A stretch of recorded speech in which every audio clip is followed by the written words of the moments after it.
ಕಥಾ ಮಾಧ್ಯಮಕ್ಕೆ ಸ್ವಾಗತ. ಮನಸ್ಸು ಮಧುರವಾಗಿದ್ರೆ ಸರ್ವಸ್ವವು ಸಮೃದ್ಧಿಯಾಗಿರುತ್ತೆ. ಹೌದು, ಒಂದು ಚಿಕ್ಕ ರಾಜ್ಯ.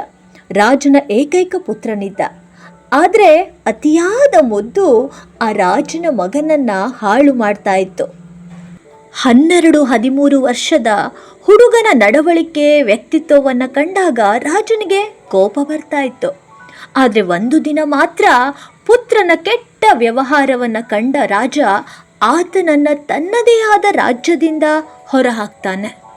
ನಿಮ್ಮದೇ ಪುತ್ರ ಈತ, ಮುಂದೆ ಹೋಗಿ ಈ ರಾಜ್ಯದ ರಾಜನಾಗುವವನು. ದಯವಿಟ್ಟು ಆತನನ್ನು ಹೊರಗೆ ಕಳುಹಿಸಬೇಡಿ ಎಂದು ಮಂತ್ರಿಗಳು ಪರಿಪರಿಯಾಗಿ ಕೇಳಿಕೊಳ್ತಾರೆ. ಇದನ್ನು ಕಂಡ ರಾಣಿಯ ದುಃಖದ ಕಟ್ಟೆ ಒಡೆದು ಹೋಯಿತು. ಜೋರಾಗಿ ಅಳಲು ಪ್ರಾರಂಭಿಸಿದ್ಲು. ಸಮಯದ ಜೊತೆ ರಾಜನಿಗೂ ಕೂಡ ಈಗ ವಯಸ್ಸಾಯಿತು. ರಾಜ್ಯದ ಉತ್ತರಾಧಿಕಾರಿಗಾಗಿ ತಯಾರಿ ನಡೆಸಬೇಕಿತ್ತು. ರಾಜ ಮಂತ್ರಿಗಳನ್ನು ಕರೆದು ಹೇಳಿದ, ಸೈನಿಕರನ್ನೆಲ್ಲ ಕರೆದುಕೊಂಡು ಹೋಗು. ನನ್ನ ಮಗ ಎಲ್ಲಿದ್ದರೂ ಆತನನ್ನು ಕರೆದು ತನ್ನಿ. ರಾಜನ ಮಗ ರಾಜಕುಮಾರ 12-13 ವರ್ಷದಲ್ಲಿ ರಾಜ್ಯದಿಂದ ಹೊರಗೆ ಹೋಗಿದ್ದ. ಅರಮನೆಯನ್ನ ಬಿಟ್ಟು ದೂರ ಹೋಗಿದ್ದ. ಆತನಿಗೆ ಏನೂ ಬರ್ತಾನೆ ಇರಲಿಲ್ಲ. ತುಂಬ ಮುದ್ದು ಮಾಡಿ ಆತನನ್ನು ಬೆಳೆಸಿದ್ರು. ಹಾಗಾಗಿ ಒಂದು ಕಡ್ಡಿ ಕೆಲಸವೂ ಕೂಡ ಆತನಿಗೆ ಮಾಡಲು ಬರ್ತಾ ಇರಲಿಲ್ಲ. ಎಲ್ಲಿಯೂ ಆತನಿಗೆ ಕೆಲಸ ಸಿಗ್ತಾ ಇರಲಿಲ್ಲ. ಹಾಗಾಗಿ ಆತ ಭಿಕ್ಷುಕನಾಗಿ ಭಿಕ್ಷೆ ಕೇಳ್ತಾ ಇದ್ದ. ವಯಸ್ಸಿನ ಜೊತೆ ಆತನ ದೇಹವು ಬೆಳೆದಿತ್ತು. ಹರಿದ ಬಟ್ಟೆಗಳನ್ನು ಧರಿಸ್ತಿದ್ದ. ಕೂದಲು ಗಡ್ಡ ನೆರೆದಿದ್ವು. ಆತನ ಸ್ಥಿತಿ ತುಂಬ ಕೆಟ್ಟದಾಗಿತ್ತು. ಧೂಳಲ್ಲೇ ಬಿದ್ದು ಒದ್ದಾಡ್ತಾ ಇದ್ದ. ಆತನ ಪರಿಚಯವೂ ಸಿಗ್ತಾ ಇರಲಿಲ್ಲ. ರಾಜ ಕಳುಹಿಸಿದ ಮಂತ್ರಿ ಸೈನಿಕರ ಜೊತೆ ಸೇರಿ ರಾಜಕುಮಾರನನ್ನ ಹುಡುಕ್ತಾ ಇದ್ರು.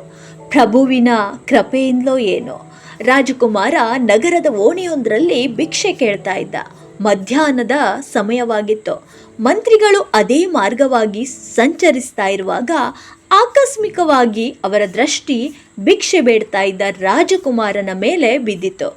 ರಾಜಕುಮಾರ ಹಾಗೂ ಮಂತ್ರಿ ಇಬ್ರು ಪರಸ್ಪರ ಒಬ್ಬರನ್ನೊಬ್ರು ನೋಡಲಾರಂಭಿಸಿದ್ರು. ಆಗ ಮಂತ್ರಿ ಸೈನಿಕರಿಗೆ ಹೇಳಿದ, ನಿಲ್ಲಿ, ಆತನನ್ನ ಕರೆತನ್ನಿ. ಮಂತ್ರಿಗಳು ಆತನನ್ನ ಕರೆತಂದ್ರು. ಆತನ ಮೈತುಂಬ ಧೂಳಾಗಿತ್ತು. ಮೈಯಲ್ಲಿ ಅಂಟಿಕೊಂಡ ಧೂಳನ್ನ ಜಾಡಿಸಲಾಯಿತು. ಕೈಯಲ್ಲಿರುವ ಧೂಳನ್ನ ಜಾಡಿಸಿದಾಗ ಆ ಕೈಯಲ್ಲಿ ರಾಜಚಿಹ್ನೆ ಇತ್ತು. ಮಂತ್ರಿ ಆತನಿಗೆ ನಮಸ್ಕರಿಸಿದ. ಎಲ್ಲ ಸೈನಿಕರು ಕುದುರೆಯಿಂದ ಇಳಿದು ಕೆಳಗೆ ಬಂದರು. ಮಹಾರಾಜ್ ಕಿ ಜೈ, ಮಹಾರಾಜ್ ಕಿ ಜೈ ಎಂಬ ಘೋಷಣೆ ಕೂಗಿದ್ರು. ಹರಕು ಮುರುಕು ವಸ್ತ್ರದಲ್ಲಿದ್ದ ನಿಶಕ್ತನಾಗಿದ್ದ ರಾಜಕುಮಾರನಿಗೀಗ ಜೀವ ಬಂದಂತಾಯಿತು. ಕೂಡಲೇ ಆತ ಹೇಳಿದ, ಕೇಳಿಲ್ಲಿ, ಈಗ ಮಹಾರಾಜನಿಗೆ ಸ್ನಾನ ಮಾಡಿಸಿ. ಆತನಲ್ಲಿ ಏನೋ ಒಂದು ಶಕ್ತಿ ಮೂಡಿತು. ತಾನು ಭಿಕಾರಿಯಲ್ಲ, ತಾನು ರಾಜಕುಮಾರ ಎಂಬ ಜ್ಞಾನೋದಯವಾಯಿತು. ಎಲ್ಲ ಮಂತ್ರಿಗಳು ಸೈನಿಕರು ಅವನಿಗೆ ನಮಸ್ಕರಿಸಲು ಪ್ರಾರಂಭಿಸಿದ್ರು. ಕ್ಷಣ ಮಾತ್ರದಲ್ಲೇ ಎಲ್ಲ ಸನ್ನಿವೇಶ ಸ್ಥಿತಿಗತಿ ಬದಲಾಯಿತು. ಅದ್ದೂರಿ ಸ್ವಾಗತ ಸತ್ಕಾರದ ಜೊತೆ ರಾಜಕುಮಾರನನ್ನ ರಾಜ್ಯಕ್ಕೆ ಕರೆತರಲಾಯಿತು. ಮಾರ್ಗ ಮಧ್ಯದಲ್ಲಿ ಆತನಿಗೆ ಸುಸಂಸ್ಕೃತನಾಗಿ ಬದುಕಿ ಉತ್ತಮವಾಗಿ ರಾಜ್ಯಭಾರ ಮಾಡುವಂತೆ ಸಲಹೆ ನೀಡುತ್ತಾ ಬರಲಾಯಿತು. ಇದು ರಾಜಕುಮಾರನ ಕಥೆಯಷ್ಟೇ ಅಲ್ಲ, ನಮ್ಮೆಲ್ಲರ ಕತೆ. ಮನುಷ್ಯ ಮಾಡಿದ ತಪ್ಪಿಗೆ ಶಿಕ್ಷೆ ಅನುಭವಿಸಲೇಬೇಕು. ಜೊತೆಗೆ ಒಬ್ಬ ವ್ಯಕ್ತಿಯ ವ್ಯಕ್ತಿತ್ವ ವಿಕಸನಕ್ಕೆ ಆತನ ಸುತ್ತಮುತ್ತಲಿನ ವಾತಾವರಣವು ಕಾರಣ. ಮಕ್ಕಳನ್ನ ಸಶಕ್ತರನ್ನಾಗಿಸುವ ಕರ್ತವ್ಯ ನಮ್ಮದು. ಆ ದಿಸೆಯಲ್ಲಿ ನಮ್ಮ ಮಕ್ಕಳನ್ನ ಬೆಳೆಸಬೇಕು. ತಪ್ಪು ಮಾಡಿದಾತನನ್ನ ಕೊನೆವರೆಗೂ ಶಿಕ್ಷೆ ಕೊಟ್ಟು ಕೂಳಿಸೋದು ಯಾವ ಮಾರ್ಗ?